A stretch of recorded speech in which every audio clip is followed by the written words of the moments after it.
Good morning. This is Mona, and this is my morning view.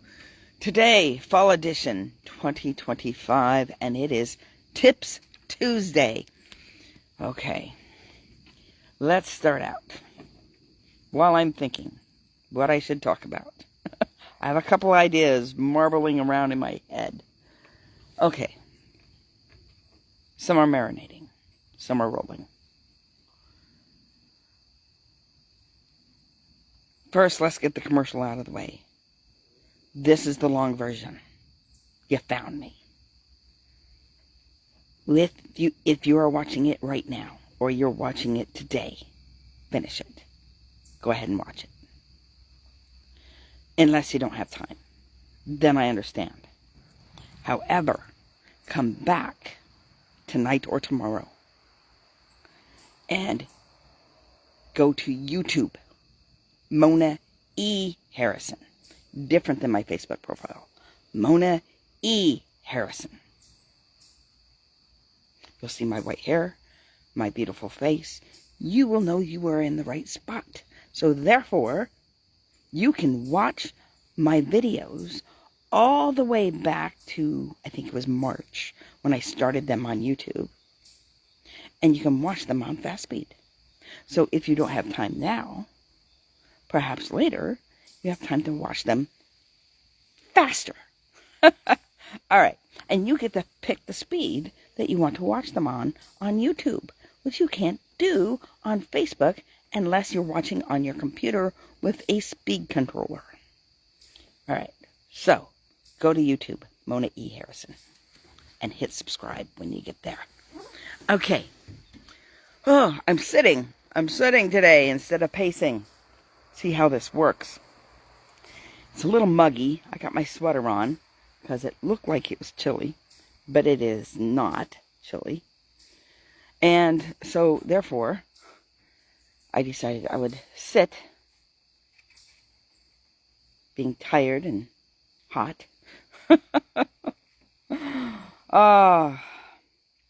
Okay. I think that thought's marinated long enough in my head. I'm going to talk about nakedness. Nakedness. You know, when Adam and Eve walked in the garden, they were naked. Naked. I gotta say that right. Naked. Not naked. Naked. So, they walked in the garden and they knew God. He walked with them daily. And when they sinned, they covered themselves because now they had shame. So they felt it was shame to be naked before God. They hid themselves. They hid themselves with fig leaves, and they hid themselves when God was walking in the garden going, "Where are you, Adam? Where are you at?" Now, God knew where Adam was. That wasn't in reference to God not knowing where he was. God knew exactly where he was because God can see through it all. X-ray vision. Okay? He can see through it all. So he sees your nakedness whether you're clothed or whether you're not. Sometimes I pray in the shower and praise and worship God in the shower. But for some reason, outside of the shower, I can't find myself to pray naked. Okay, so that might be TMI. No, I don't think so. We're at this space. What I say is to teach. It's to teach. I'm not going to say anything that I'm ashamed of. That doesn't mean I'm going to say something that I may have been ashamed of. But God takes away our shame when we come to him.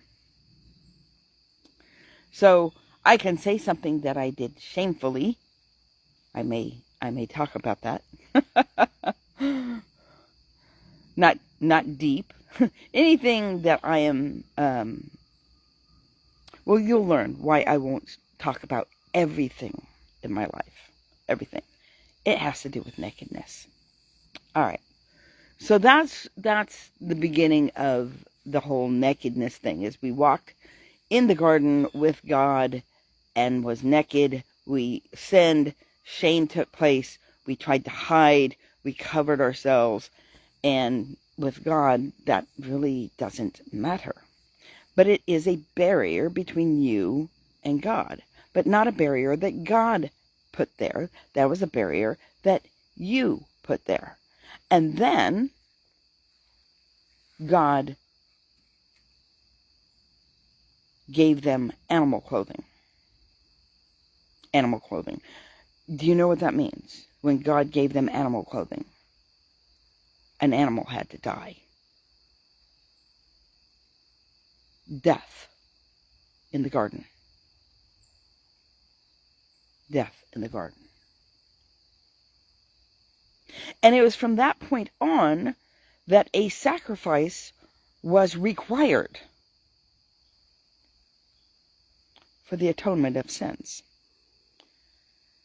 Oh, wow, how appropriate. Okay, today is Rosh Hashanah.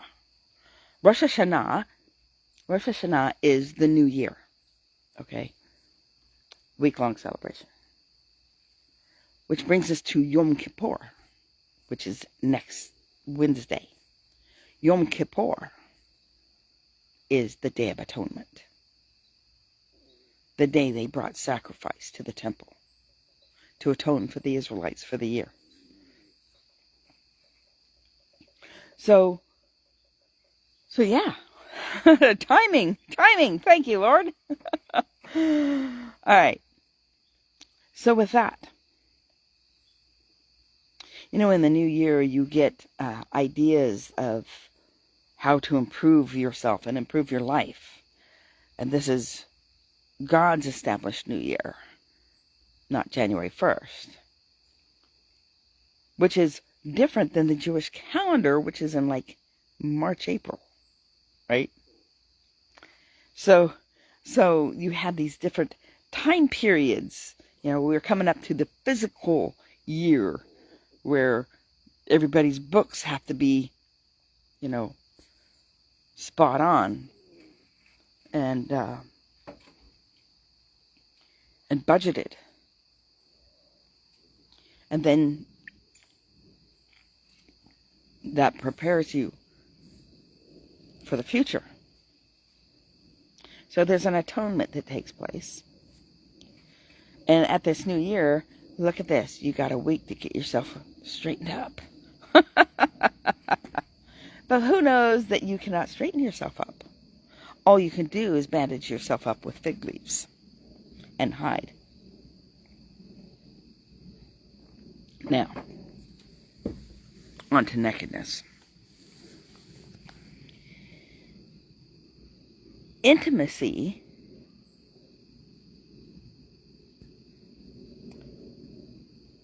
I'm going to say this, but, you with little smart brains are going to know that, it's not completely true. But nakedness is required for intimacy.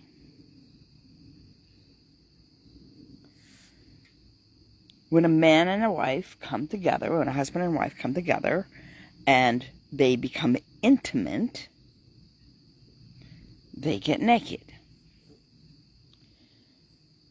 Now, at first, you're a little shy about it. Because you're still getting to know that person. Yes, you know that person, you've courted that person. There's parts about that person that you know, and so you get married, and really it's after the marriage that you really get to know the person. Before, it was all facade. It was fig leaves.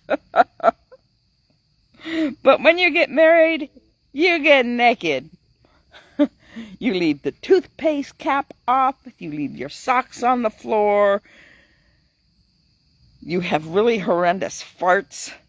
And then you laugh about it and leave the room. Not funny. Nakedness. And then start seeing the other flaws. Those are just outward flaws. But then you start seeing, the personal flaws, the things that irritate you, but it's part of who they are right now. And you're to grow together as you learn intimacy into me, you see. As you learn about the other person and they learn about you. It requires nakedness. Nakedness is exposing, being vulnerable. How many of us dream about walking naked in public or being caught on a toilet in public with no clothes on? I've had those dreams, okay? Vulnerability of being exposed. So sometimes we try not to tell our spouse everything, and we end up hiding it. But we are to be vulnerable and exposed to our spouse to grow in intimacy.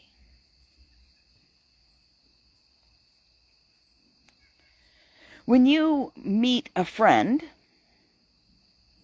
a new friend, and you get invited over to their house for a party, and it's going to be a pool party. Thank you, Keith Ferrante, for sharing this portion of the story. Because like many stories, they come from other people. And if I know who that story came from, I want to give them credit. And that's who I heard the story from, not, I didn't make it up. I want to give honor where I feel honor is due, and therefore, if I know who it comes from, I'll tell you. So, you go over to the pool party. I may say it differently than him, but it gets the idea, the gist of it. You go to the pool party, and you strip down naked, and you jump into the pool.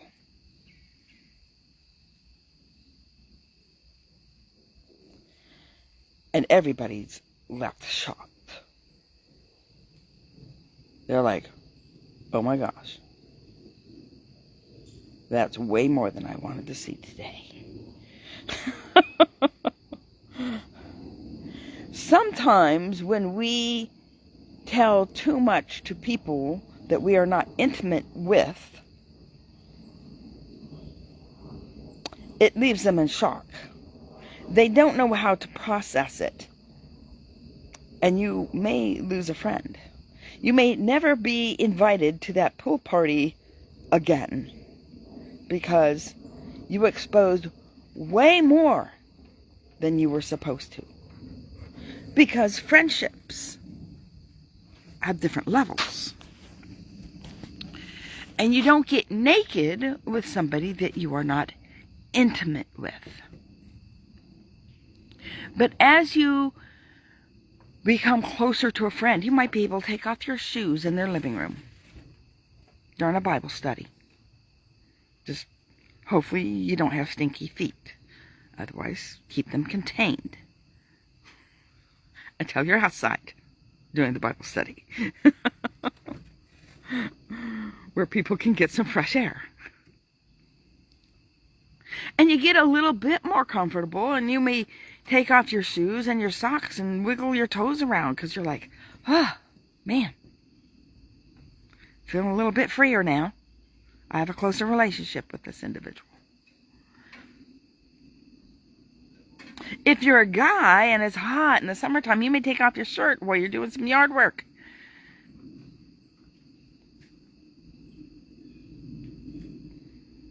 Your neighbors have gotten to know who you are.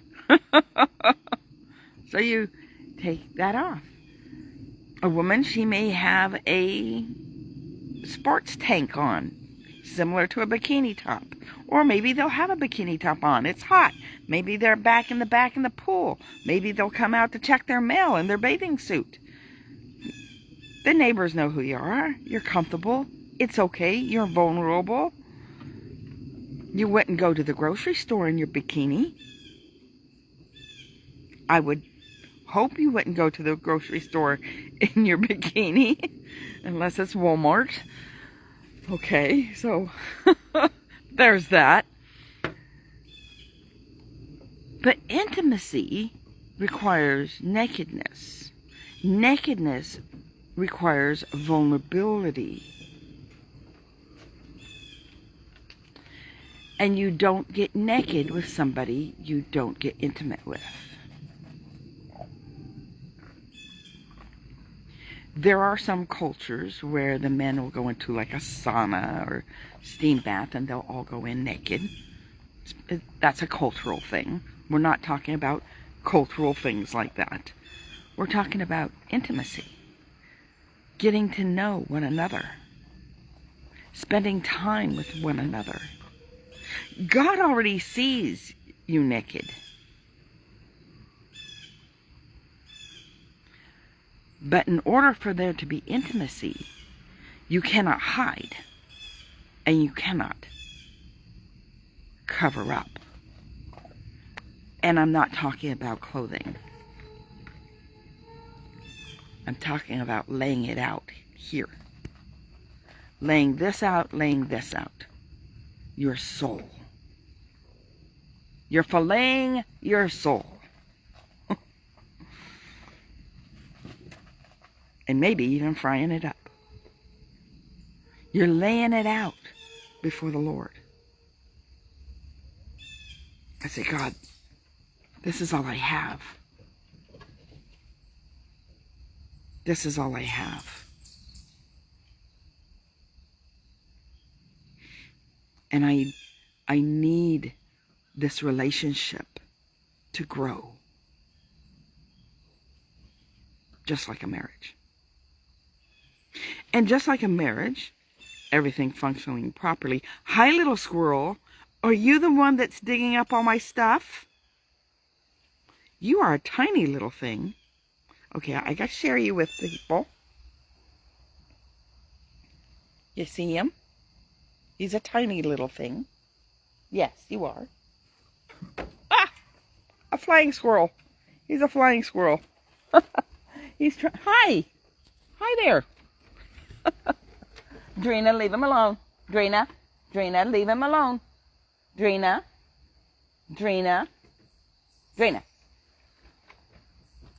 Come. Hey, you come over here. Go ahead and have a seat. No, leave him alone. All right. I think he got somewhere safe. I think. I don't know what she will do with him. We had another dog that devoured a bunny rabbit once. Okay, he's up in the tree. He's good. Okay, so nothing like a squirrel moment. Yes, a real squirrel moment.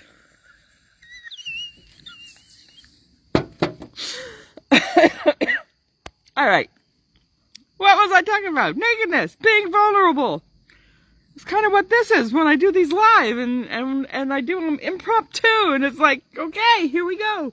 Squirrels. Okay, so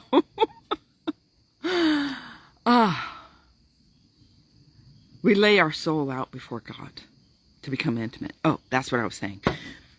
If all is well in an intimate relationship,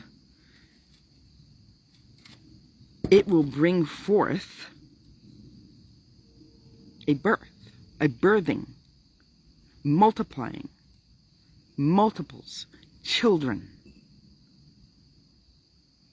The seed is planted, it grows, it's harvested, and the same thing in the spirit. It's planted in intimacy, nurtured,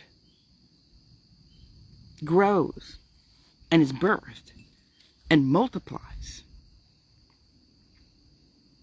And that happens with intimacy. How close you are to people will depend on your level of being vulnerable, your level of sharing,